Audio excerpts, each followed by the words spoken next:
Lecture du chapitre 12, L'injustice devient richesse, de l'Évangile de Padre Pio, écrit par Renzo Allegri, traduit par Daniel de Mongeau, édition Mediaspol, édité en 2000. Première section, une jungle maudite. L'homme n'est pas seulement un merveilleux animal, doté d'une intelligence extraordinaire et capable de créer des merveilles par son génie.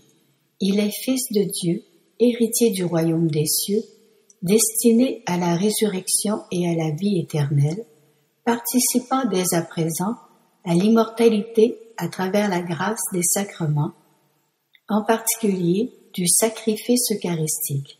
Mais sa vie n'est pas facile.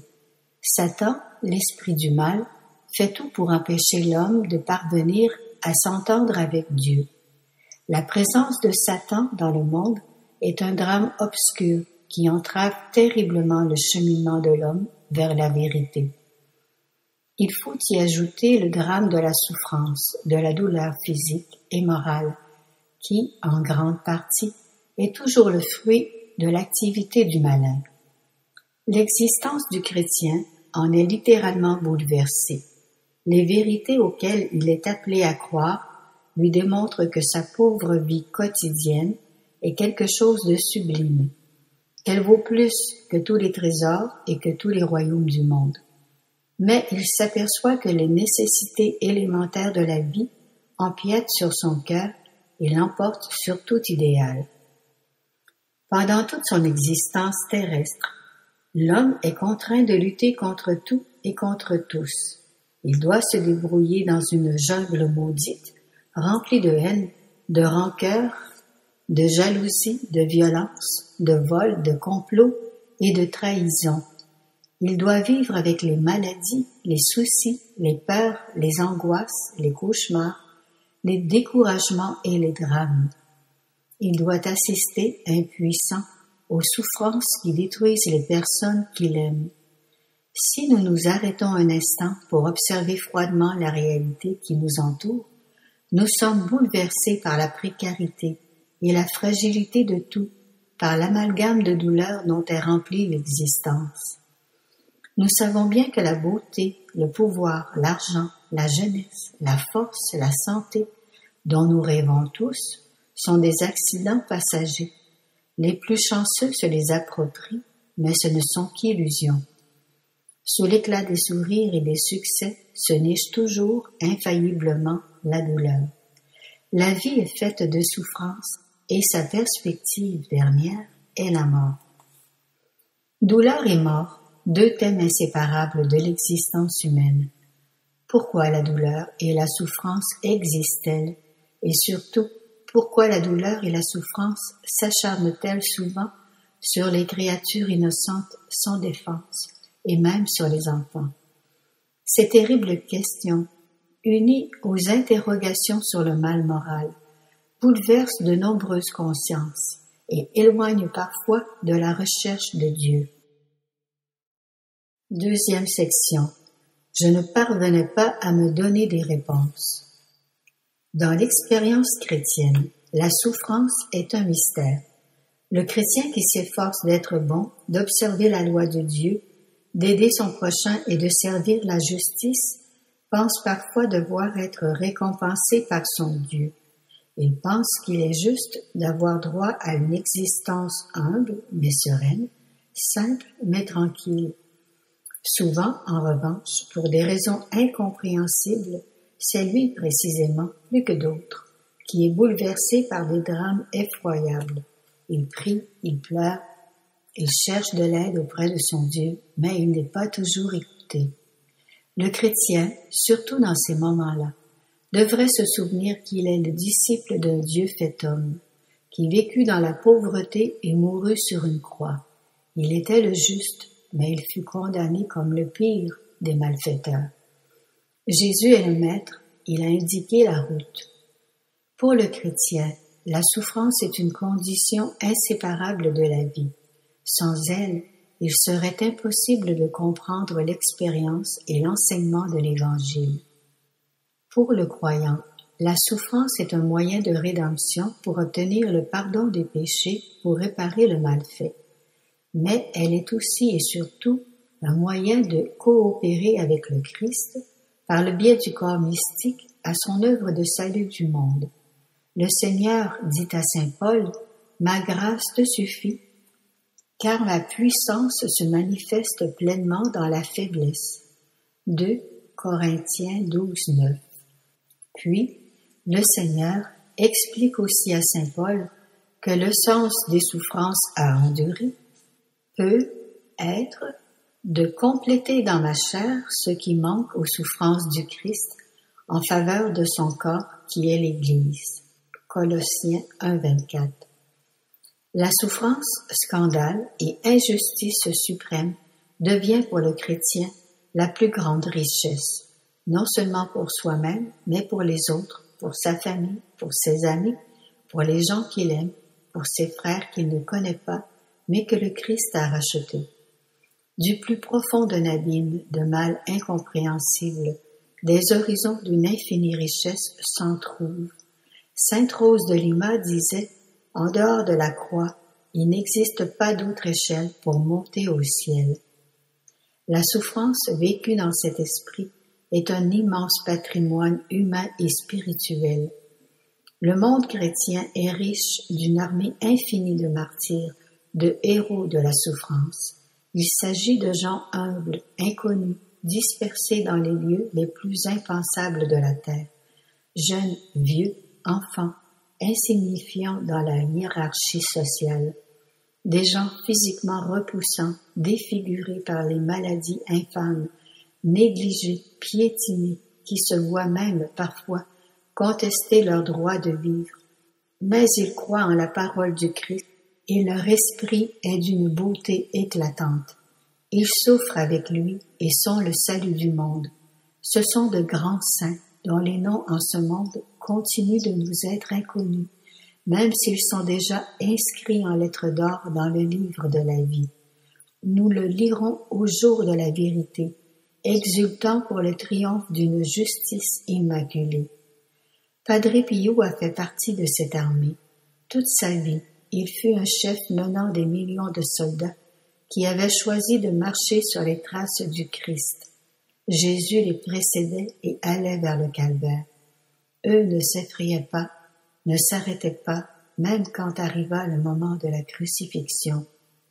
Comme Jésus, Padre Pio a été l'homme de la souffrance. Il a toujours souffert physiquement et moralement. On peut dire que pas un seul jour ne s'est passé sans qu'il souffre des conséquences de quelque maladie. Et aux maladies venaient s'ajouter des humiliations infinies, des accusations, des suspicions et des condamnations. Quand il était frappé par des épreuves, par des malheurs, il se sentait opprimé, angoissé, désolé jusqu'aux larmes, car l'acceptation de la souffrance n'élimine pas la douleur. Mais son regard était toujours fixé vers les idéaux pour lesquels il se battait. Lettre au Père Benedetto. À certains moments, mon âme souffre beaucoup. Si ce supplice n'était pas interrompu de temps à autre par quelque instant de trêve, qui sait ce qui pourrait advenir de moi? Je souffre, c'est vrai, mais je ne me plains pas, car c'est Jésus qui veut qu'il en soit ainsi. Autre lettre au Père. Mon âme est soumise à une grande désolation. Qui donc la consolera? Ses amis? Non. Elle est frappée du même sort que Job. Personne ne peut la comprendre. Quelle amertume, mon Père! J'ai été abreuvé de fiel. Le fait que vous m'assuriez que c'est le Seigneur qui agit en moi, et de ne pas vouloir vous persuader que c'est le même Seigneur qui veut que je reste en exil, au milieu des angoisses du désert, loin de la terre de mes pères, est pour ma pauvre âme un tourment atroce, car elle sait qui agit en elle. Donc, ou bien tout en elle est tromperie, ou tout est vérité. Mon Père, aidez-moi, car la douleur toute spirituelle que je ressens est trop intime, trop subtile, elle me consume. Je ne peux pas supporter le doute qui me tourmente, que tout en moi serait une illusion. Fin de la lettre au Père Benedetto. 3e section. Mon cœur est réduit en lambeaux. Le bon Jésus a mis mon esprit dans une extrême désolation. Je me sens à grand-peine vivre la vie des enfants de Dieu. Tout est désert, tout est désolation pour mon âme, en ces moments de trépidation et d'espérance. De temps en temps, une faible lueur vient d'en haut, juste pour assurer à ma pauvre âme que tout est réglé par la providence divine et que le Père céleste la conduit par des secrets insondables vers sa fin, qui n'est autre que sa perfection, l'union à son Dieu. Mais hélas, ma pauvre âme est ensuite plongée dans une désolation bien plus funeste qu'auparavant. Fin d'une lettre au Père Agostino. Je vais être écrasé sous le poids des tribulations. Mon esprit continue de s'alimenter de fiel, d'amertume, et rien ne peut le consoler. Ma désolation est extrême et je ne sais si je pourrai la supporter. Je sens les forces me manquer. Je ne sais pas si je pourrai vivre cette heure suprême pour mon âme selon le cœur de Dieu. La seule pensée de la miséricorde du Seigneur est ce qui me fait encore tenir debout. Mais continuera-t-elle à me soutenir? Je ne doute pas de la bonté du Seigneur, mais mon épuisement et mon ingratitude à l'égard de toutes les grâces qu'il m'accorde me le font craindre. Fin d'une autre lettre au Père Agostino. Autre lettre au Père. Est-il vrai que le Seigneur m'a envoyé la présente désolation en réponse aux suppliques que je lui ai adressées, de vouloir toujours participer aux souffrances et aux douleurs du divin Maître? Vous me l'assurez dans votre dernière lettre, mais mon esprit est loin de croire que mon état actuel soit une grâce. Il me semble faire l'objet d'un châtiment du ciel justement mérité. Pour accepter vos assurances, je dois me faire violence. Fin de la lettre. Lettre au Père Benedetto. Depuis plusieurs jours, je me sens extrêmement accablé dans mon corps et en esprit. Si cela continue, je devrais inévitablement succomber. Je n'en peux vraiment plus. L'amertume que ressent mon âme est à son comble. Je suis blessé à mort. Je suis seul à combattre, le jour et la nuit, sans un instant de trêve. Je vous ai déjà énoncé les causes qui me produisent ce martyre extrême. Mon Père, je n'en peux plus. Je me sens entièrement broyé sous cette force irrésistible. Mon cœur déchiré est réduit en lambeaux par ce cruel supplice. Fin de la lettre. 4e section, je souffre et je voudrais toujours souffrir davantage. Mais chez Padre Pio, les raisons spirituelles de la souffrance sont bien claires. Il sait quelle est son origine et connaît sa valeur. Il tient dur dans la douleur, il pleure, mais trouve toujours le courage de relever la tête et de participer au martyre avec un consentement héroïque. Quand il pense qu'à travers le corps mystique, ses souffrances apportent d'immenses avantages à tant d'âmes et renforcent son union d'amour au Christ, il trouve la force non seulement de supporter n'importe quelle peine, mais aussi d'en demander d'autres. Son exaltation mystique atteint des sommets de sacrifice aimant qui, pour nous, demeurent incompréhensibles. Lettre au Père Agostino. Je sais que vous souffrez de n'être pas près de moi pour m'aider, mais réjouissez-vous, mon Père, car je suis plus que jamais content de souffrir. Si je n'écoutais que la voix du cœur, je demanderais à Jésus de me donner toutes les tristesses des hommes.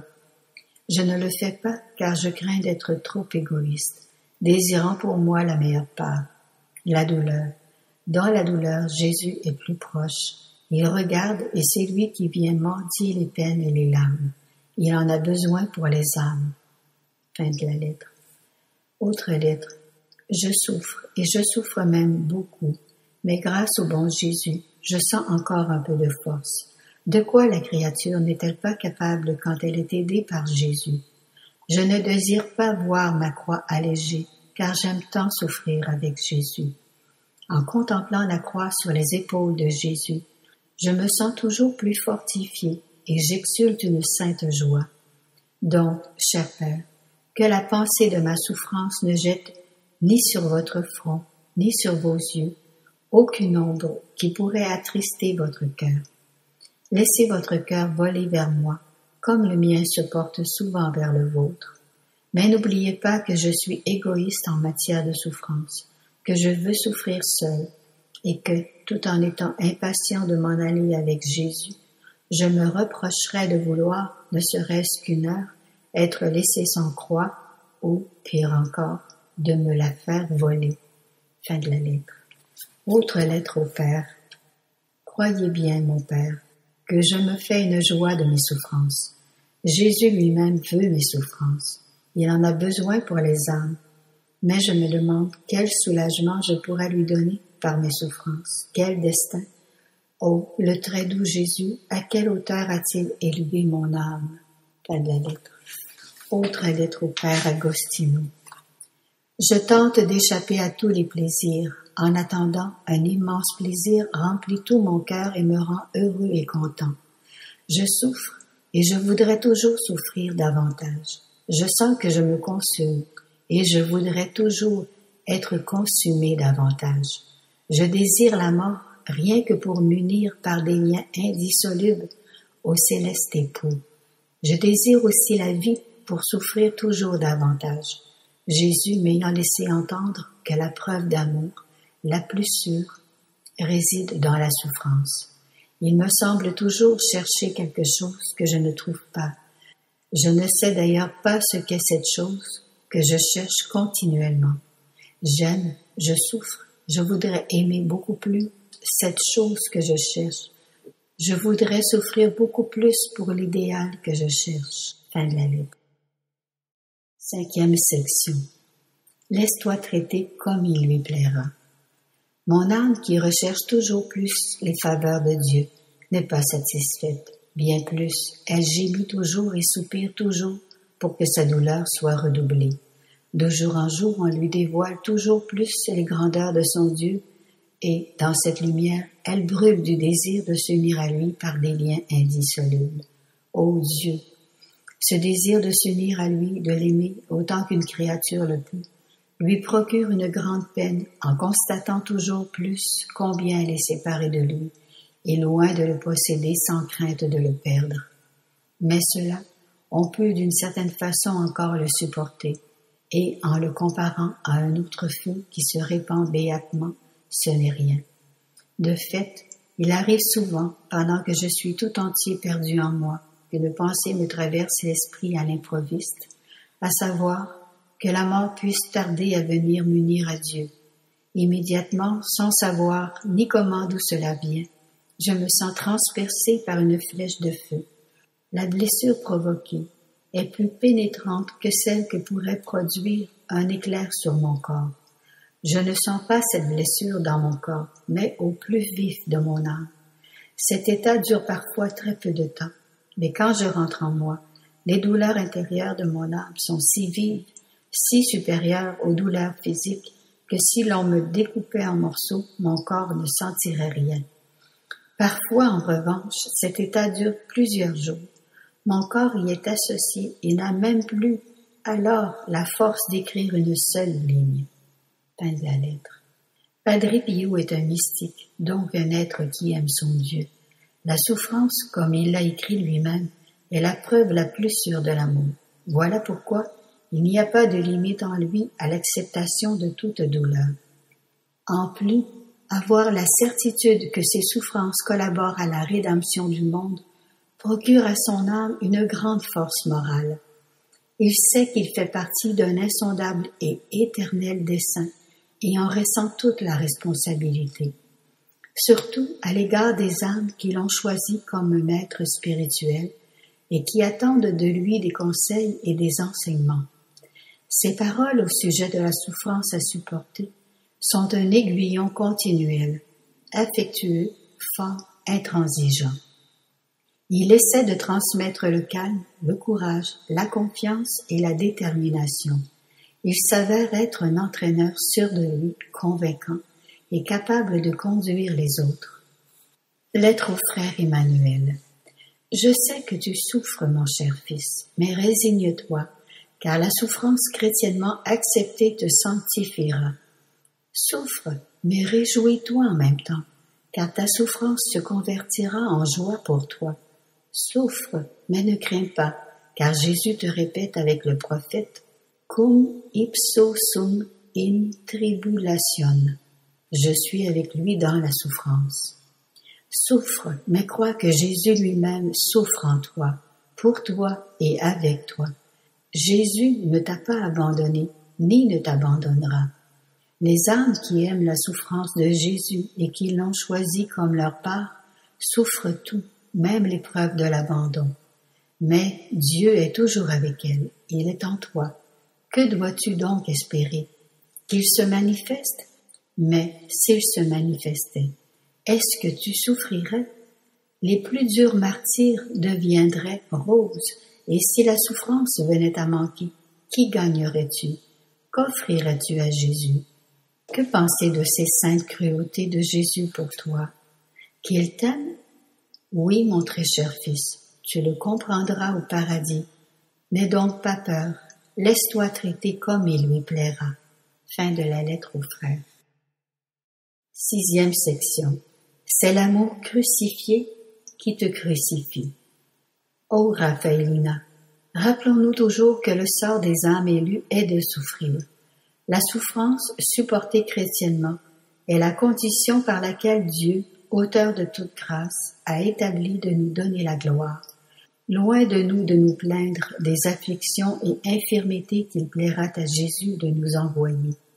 Souvenons-nous de ce dont s'exclamait saint François, notre Père séraphique, lors d'une extase.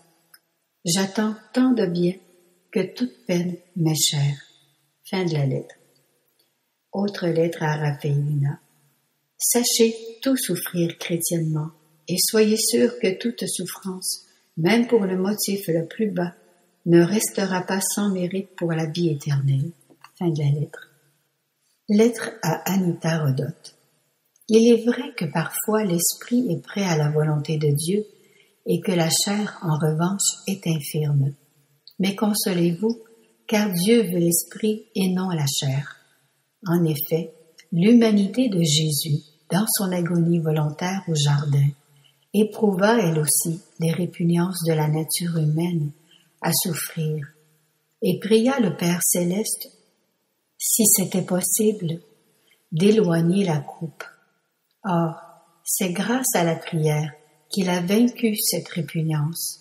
Laissez donc la nature humaine éprouver des réticences à souffrir, car rien n'est plus naturel. Fin de la lettre. Autre lettre à Anita. Ma petite fille, votre cœur doit être courageux. Ne vous laissez pas abattre par les épreuves auxquelles la divine piété a voulu vous soumettre. Il veut vous éprouver et vous fortifier encore à l'école du sacrifice et de la douleur. Ne vous laissez pas abattre. Priez avec humilité et souvenez-vous de la sérénité après la pluie, de la lumière après les ténèbres, de la douce quiétude après la tempête et les tourbillons. Fin de la lettre. Lettre à Margherita Tresca. Ce n'est plus la justice, ma bonne fille, mais l'amour crucifié qui te crucifie. Il veut t'associer à ces peines très amères, sans réconfort et sans autre soutien que celui des angoisses désolées. La justice n'a rien à venger chez toi, mais chez d'autres.